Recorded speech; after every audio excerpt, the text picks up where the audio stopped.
The wind came off the desert like a rasp, dragging dust across the cracked boards of Dry Creek's main street. Noon sun blistered the town's single row of buildings, saloon, sheriff's office, and a few shacks nailed together by men who'd long forgotten what mercy looked like. Behind the sheriff's office, in a cage barely big enough for a man to stand in, a woman labored through the pain of childbirth. Her name wasn't known. Folks called her the girl or the whore, depending on the hour. She had no papers, no family, and no law willing to speak her name. The sheriff said she'd killed a miner out in Red Hollow, though no one could prove it. But that didn't matter much in Dry Creek. It was just a matter of who had the gold to prove it. The cage had been meant for drunks and cattle thieves, not for women. Rust ate through its iron ribs, and flies buzzed thick around the trough of water beside it. Inside, the woman gripped the bars, her breath breaking in short, ragged bursts. Blood darkened the hem of her torn dress. In the saloon across the street, men were betting on whether she or the child would die first. Laughter spilled through the open door. Harsh and careless, someone struck up a fiddle, the sound dancing cruelly on the dry wind. Sheriff Barlow leaned against his porch rail, wiping tobacco from his beard. "Ain't right, her bringing life into this world, seeing as she took it from another," he said to no one in particular. The deputy spat into the dirt. "You think she scream?" he asked. "I got to bits, says she don't make it through the hour." Inside the cage, the woman heard them. She bit her lip until she tasted iron, refusing to cry. Her mind wandered to the man she'd killed, or maybe hadn't. It was all fog now.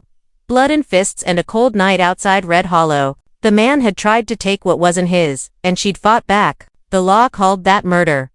Hours passed. The sun began to fall, bleeding orange over the horizon. Her body trembled with exhaustion, but then came the sounds, small, thin, but alive. The child cried. The men in the saloon went quiet for a breath. Then one of them barked a laugh. "Damnation. She done it. Pay up, boys." Coins clattered onto the table. The sheriff didn't look over. The deputy crossed himself, half-dash-heartedly. But on the far end of the street, a rider had stopped his horse. He was a tall man, dusted in trail grit, his coat torn from travel. A Colt rested on his hip, low and easy. His name was Eli Cade, a ranch hand turned drifter, known in a few towns and wanted in others. He'd come to Dry Creek looking for work. Not trouble, but trouble had a way of finding him. He watched as the sheriff's men jeered at the cage, saw the woman slump with the baby in her arms, and something in his chest turned hard. He'd seen cruelty before. Plenty of it. Indians starved on reservation land. Miners worked to death. Women bought and sold in border towns, but this was different. This was small-town evil. The kind that laughed while God looked away. Eli swung down from his horse and walked toward the jail. "Evenin', stranger," the deputy called. "You lookin' to place a bet?" Eli's eyes flicked to the cage, then back to the man. "How much for her freedom?" he asked. Thought the deputy snorted. "Freedom? Hell, she ain't got none, cumin. Sheriff says she hangs when the judge rides through." Eli's hand rested near his gun, but he didn't draw. "Judge ain't here yet," he said evenly. "Reckon she could use water, maybe some cloth for the child."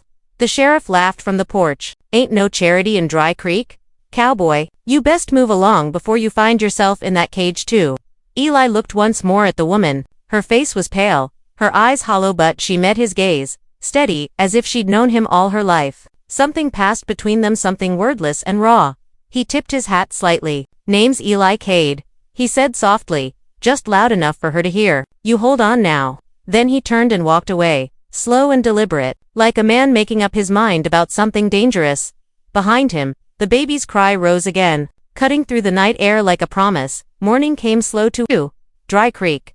The desert light crawled across the town like an old dog, touching dust, bottle glass, and the cracked boards of the saloon porch. The smell of last night's whiskey still hung in the air. Eli Cade had spent the night at the livery, sleeping beside his horse under a broken roof that let the stars through. He hadn't planned on staying another day, but sleep didn't come easy. Every time he shut his eyes, he saw that cage, the woman's face pale as moonlight, her hands shaking as she cradled the child she'd brought into a world that had no mercy left for her.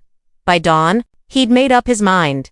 He saddled his horse and walked down to the general store, where old Amos Ketch ran the counter. The man was thin as fence wire, with eyes like two dull coins. Eli bought a loaf of bread, some jerky, and a length of linen cloth. Amos squinted at him. "You ridin' out, mister?" Eli shook his head. "Not yet." Amos hesitated. You best not go poking your nose where it don't belong. Sheriff Barlow don't take kindly to strangers meddling. That gal in the Kagashi ain't worth the trouble. Eli's jaw tightened. Don't reckon that's for him to decide. By the time he reached the jail, the town had begun to stir. The deputy was sweeping the porch, whistling a tuneless bit of song. Eli set the bread and cloth on the step. She's gonna need these, he said. The deputy sneered. You still on about that? Hell, mister, she's a killer. Don't matter, she's a woman law's law. Eli didn't move. Law ain't got nothin' to do with it if men are bettin' on her pain. Sheriff Barlow pushed through the door, fastening his gun belt. You again, he grumbled. Didn't I tell you to ride out? Didn't take to it, Eli said. Woman's got a child now. Least you can do is give her water and shade. Barlow studied him, one brow lifted. You some kind of preacher. Eli almost smiled. No, just a man who's seen enough dying. The sheriff spat a stream of tobacco juice into the dust. You wanna play savior? Go on back east. Out here, folks pay for what they done. You got coin, cowboy, maybe we can talk about it.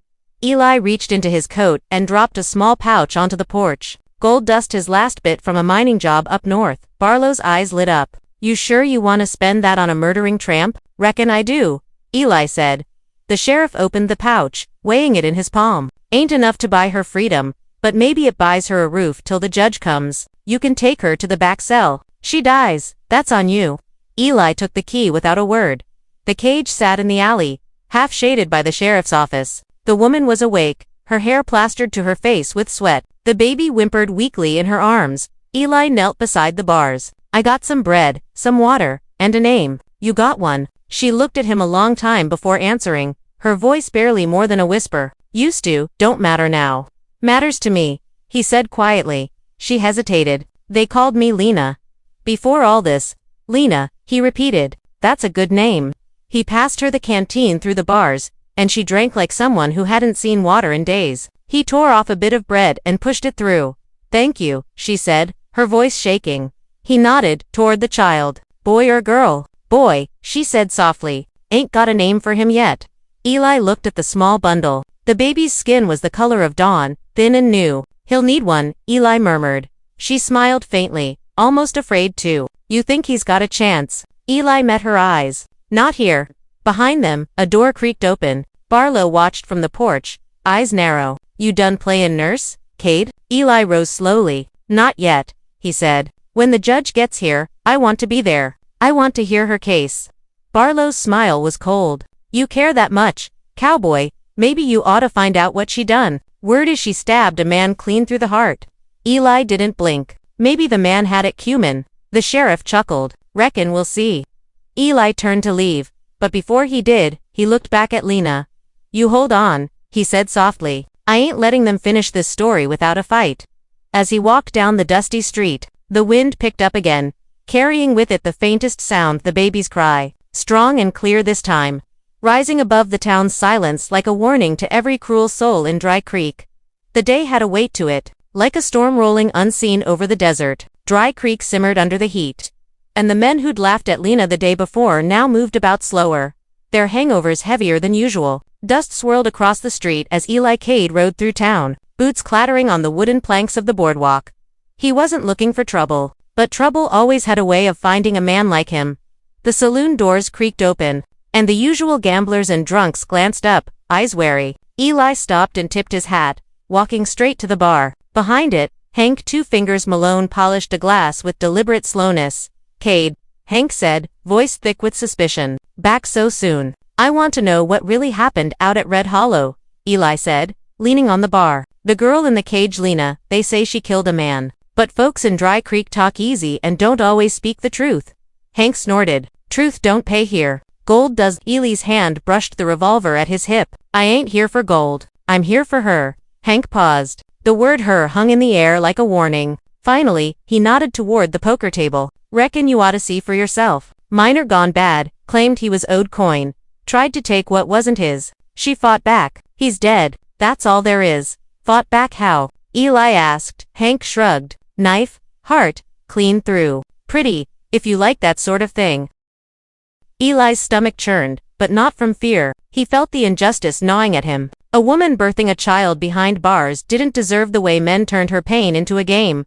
he left the saloon, heading for Red Hollow. The trail was hot, wind scouring the mesa, each step stirring memory of his own past battles. Dry Creek wasn't lawless in the same way as the outlaw camps he'd known up north, but it had its own cruelty, hidden behind the pretense of order.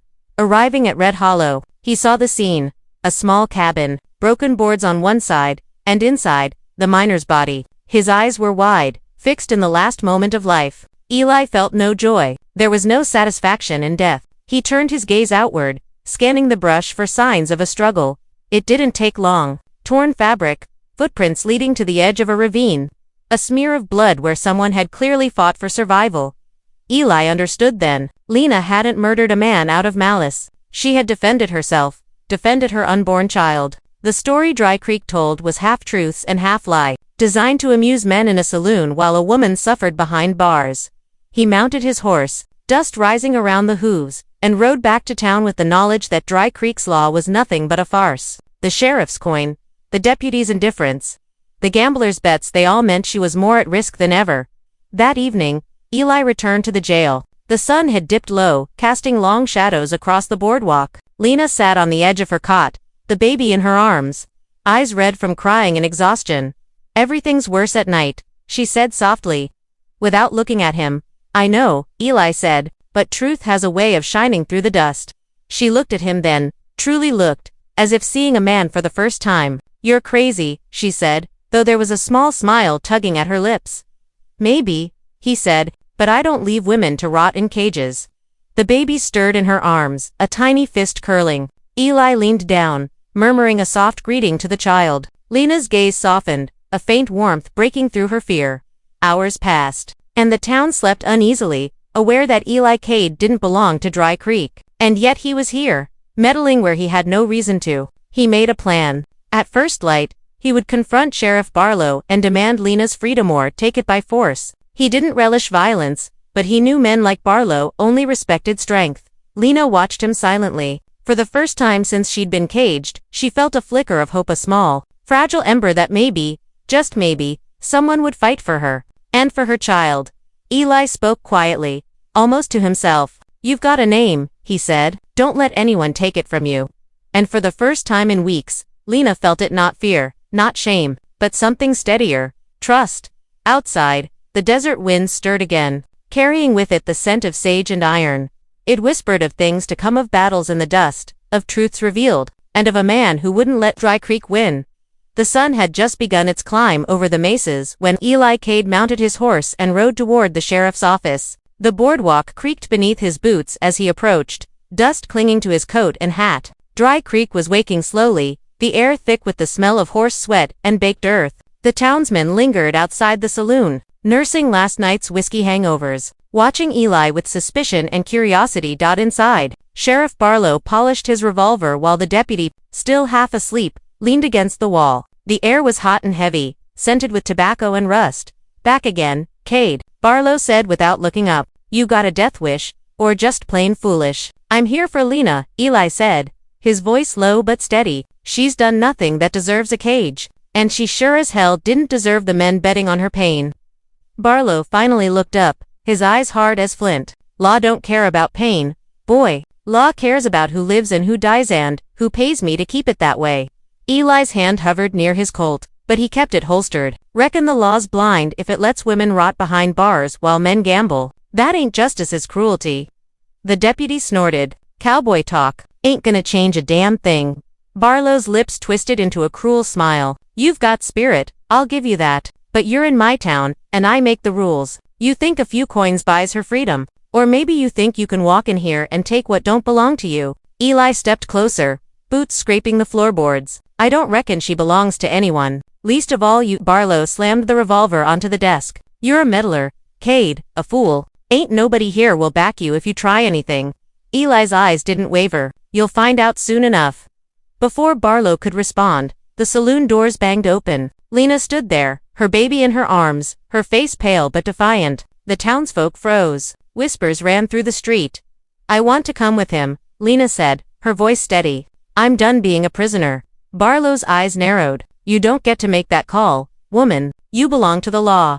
She lifted her chin. "I belong to my child. And I'll take any man who'll help me to safety." A murmur ran through the crowd. Men who'd laughed the day before now looked uncertain. There was fear in their eyes, not of the law, but of the man standing beside Lena, a stranger they didn't know, who wasn't afraid of their sheriff.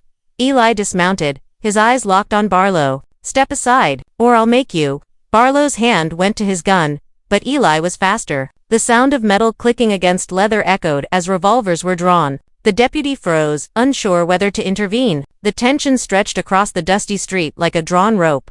"I said, step aside," Eli barked. The sheriff hesitated, somewhere between greed, pride, and fear. The line between law and corruption wavered. Barlow's eyes darted to the gathered crowd, then back to Eli. In that pause, the truth became clear. He was outmatched. Slowly, Barlow lowered his hand. "Fine," he spat. "Take her. But no, this dry creek don't forgive fools." Eli stepped forward, placing a reassuring hand on Lena's shoulder. "You're free, both of you." She blinked, disbelief softening her features. "Free. For now," Eli said. "But we've got to move fast. Towns like this don't take kindly to people who break their rules." The crowd parted, letting them pass. Some watched silently, others muttered curses, but none tried to stop them. The shadow of Dry Creek's cruelty still lingered, but it had been pierced, at least for a moment, by courage and determination. As they walked down the street, Eli handed Lena a small bundle of supplies: bread, water, a rough cloth for the baby. "Keep him fed, keep him safe," he said. She nodded, gripping her child tightly. "Thank you," she whispered. "I don't know how I can ever repay you." Eli gave a faint, rueful smile. "You don't owe me nothing. Just make sure he grows up with a name, not a number. That's all the pay I need." The sun climbed higher, burning away the last shadows of morning. For Lena, for her child, and even for Eli, it felt like the first time they'd breathed in freedom without fear. But the road ahead was long, and Dry Creek's shadows still lingered, shadows of men who would come after them, of secrets yet untold, and of a world that demanded justice be earned with courage, blood, and grit. Eli mounted his horse, helping Lena onto the saddle behind him. The baby lay between them, bundled safe. As they rode toward the open desert, the wind carried a promise. They were alive. And for now, free, but survival would demand more than luck. The desert stretched before them like an endless sea of heat and dust. The sun was high and cruel, baking the earth and reflecting off rocks that glittered like broken glass. Eli Cade rode with steady determination, his eyes scanning the horizon for dangers both natural and human. Behind him, Lena clutched her baby tightly, the child's small face pressed to her chest. "Is it far to the next town?" she asked, voice hoarse from the dust and nerves. "Depends on which way we go," Eli said. "We're not following any road that leads through Dry Creek again. That place, it'll swallow anyone foolish enough to trust it." She nodded, her hair sticking to her sweaty cheeks. "I didn't know life could be like this," she said softly. "One day you're just surviving. Next, the world's trying to kill you or sell you like cattle." Eli's jaw tightened. "Ain't just the desert, that's cruel. People can be worse." For hours, they rode in silence, the only sound the creak of leather and the occasional cry of the baby. The landscape was unforgiving, jagged mesas, dry riverbeds, and patches of cactus that seemed to grow sharp as razors. Eli led them away from any main roads, choosing paths only a man familiar with survival would trust. At midday, they stopped under a lone mesquite tree, offering the only shade for miles. Lena dismounted carefully, unwrapping her child to feed him. Eli watched, his eyes scanning the horizon for movement, for any sign of pursuit. "Do you think they'll follow us?" she asked, worry lining her face. "Depends on who you mean," he said, leaning back against the tree. "Sheriff Barlow, probably. Dry Creek's men, maybe, but out here, you got a chance to outrun 'em. You can't fight every battle, but you can choose which ones you live to see." She looked at him, something fragile and grateful in her eyes. "Thank you," she whispered. "I wouldn't have made it without you." Eli's eyes softened. "Ain't done yet. We both still got miles to go before we're safe." The afternoon dragged, the sun relentless, dust coated their skin, and the baby fussed in the heat.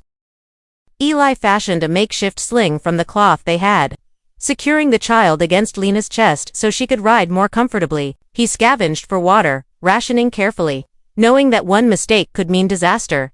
As evening approached, the sky turned to burnished gold, then deep crimson. Shadows stretched long and threatening across the desert floor. Eli knew they needed a place to rest, a safe haven where they wouldn't be visible from a distance. He spotted a small canyon off the main path, its walls jagged but offering shelter from the wind and the sun. They rode down into the canyon. Finding a patch of flat ground where they could make camp, Eli gathered dry brush and small branches, striking a flint to start a fire. Lena sat beside him, feeding the baby by lantern light, the flickering flames reflecting in her tired eyes. "Why'd you help me?" she asked quietly, breaking the silence that had settled over them. Eli looked at the fire, then at the horizon beyond the canyon walls. "A man sees wrong, he fixes it if he can," he said. "Ain't much else to it. And I've seen too many women suffer while the world looks away." She studied him, trying to read the man behind the quiet strength. "Ain't many like you," she said. Eli shrugged, staring into the fire. "Maybe. Or maybe folks just don't care to notice."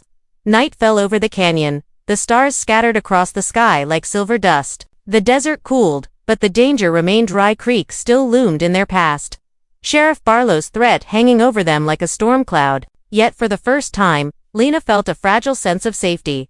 Eli kept watch while Lena slept with the baby. His hands rested near his guns, eyes scanning the shadows for any hint of pursuit. The desert was quiet, but Eli knew better than to trust it completely. Danger had a way of creeping quietly, and men like Barlow never forgave those who embarrassed them. When the baby stirred in the night, Lena woke, her eyes meeting Eli's in a silent understanding. They were far from freedom, but they had each other, and for now, that was enough. The desert wind whispered through the canyon, carrying with it the promise of another day, another trial, and the faint hope that beyond the mountains, somewhere, they might find a life where names mattered more than numbers, and where the past could finally be left behind.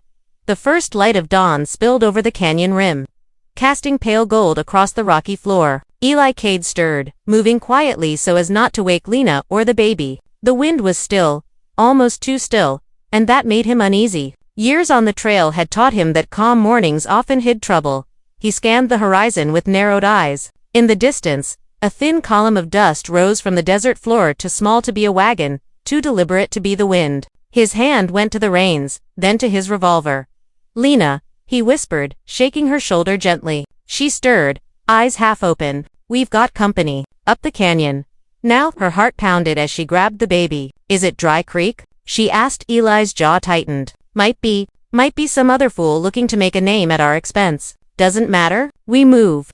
They packed quickly, Eli leading the horse, while Lena held the baby against her chest, the cloth sling wrapped tight. Dust coated their boots, the canyon's shadows stretching long and dark. Eli guided them through narrow passages where horses couldn't follow easily, his knowledge of the land their only advantage. The sound of hoofbeats echoed faintly, then grew louder, bouncing off the canyon walls. Eli's eyes flicked to Lena. "Hold him steady," he said. "They'll see us if we panic." Sweat ran down her forehead as she held the baby close, feeling the small body quiver with each cry. "I'm scared," she admitted. "Good," Eli said quietly. "Scared keeps you alive." They pressed forward, slipping through hidden gullies and using rocks as cover. The men chasing them weren't far behind, their shouts faint but growing. Eli could hear the anger and greed in their voices, men who saw women and children as pawns in their games. The canyon narrowed, forcing the pursuers into a bottleneck. Eli knew this spot. If they could hold it, they could slow the men down or maybe even shake them entirely. "Stop here," he whispered, dismounting and dragging Lena behind a jagged outcrop. He positioned the horse where it could bolt if necessary. The baby fussed, and Lena shushed him, whispering promises she barely believed herself.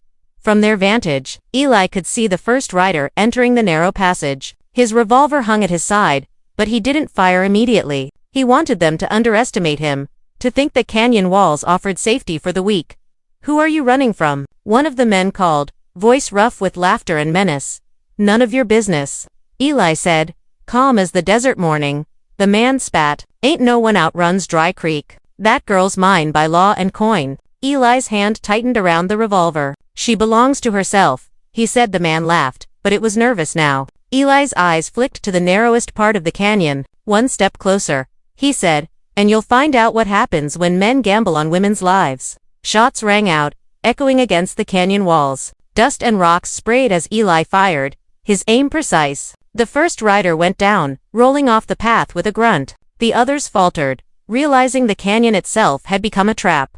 Lena's eyes were wide, but she didn't scream. She held the baby tight, feeling the rhythm of Eli's breathing next to her own. The child whimpered, and she whispered softly, rocking him as the echoes of gunfire faded. Eli crouched behind a rock, scanning the passage. Only one man remained. Panic etched into his face. He raised his hands slowly. "Go home," Eli said. "Tell M. Dry Creek isn't worth their lives." The man hesitated, then turned and fled. Eli watched until the dust settled and the canyon returned to silence. Save for the baby's soft coos and the wind whispering through the rocks. He exhaled, finally letting some tension escape. "We're not out of the desert yet," he said, "but you did good." Lena looked at him, exhausted, terrified, and strangely elated. "I thought I'd never see another sunrise," she said softly. "You'll see plenty more," Eli said. "If we keep moving, keep smart, we'll make it, one step at a time." The baby yawned, tiny hands curling against Lena's chest. Eli reached out, brushing a strand of hair from her face. For a moment, neither spoke. And the canyon seemed to hold its breath with them. They were still hunted, still vulnerable, but they were alive. And that mattered. The desert stretched ahead, long and unforgiving, but Eli knew something neither he nor Lena had expected. In the vast emptiness, with the sun burning overhead and danger at every turn, they had begun to trust each other, and in a world that had tried to strip them of everything, that trust might be the one weapon stronger than any gun. The horizon burned gold as the sun rose over the final ridge of the desert. Eli Cade urged the horse forward, feeling the coarse wind bite at his face. Behind him, Lena held the baby tightly, the small bundle swaddled in a rough cloth, but breathing steadily, alive. For days, they had ridden through relentless heat, dust, and fear, and for the first time, Eli dared to imagine a future beyond survival. "Are we there yet?" Lena's voice was soft, tired, and raw. Her eyes scanned the distant ridge as if freedom itself waited just beyond. "Almost," Eli said, voice low. "We just gotta cross that last stretch, then we can breathe." The desert was quiet, but they both knew peace was fragile. Sheriff Barlow and the men of Dry Creek were no strangers to revenge. Every ridge, every shadow could hide danger. Eli scanned the landscape, revolver at his side, eyes sharp. "Why did you help me, Eli?" Lena asked after a long silence, her voice trembling with exhaustion. "Why not let me fight my own fight?" He glanced at her, sun casting deep shadows on his weathered face. "Because no one should face that kind of cruelty alone. You deserved a chance just like your boy here," he said, nodding at the infant nestled against her chest. "And because some wrongs can't be ignored, you don't get a name, a life, by doing nothing."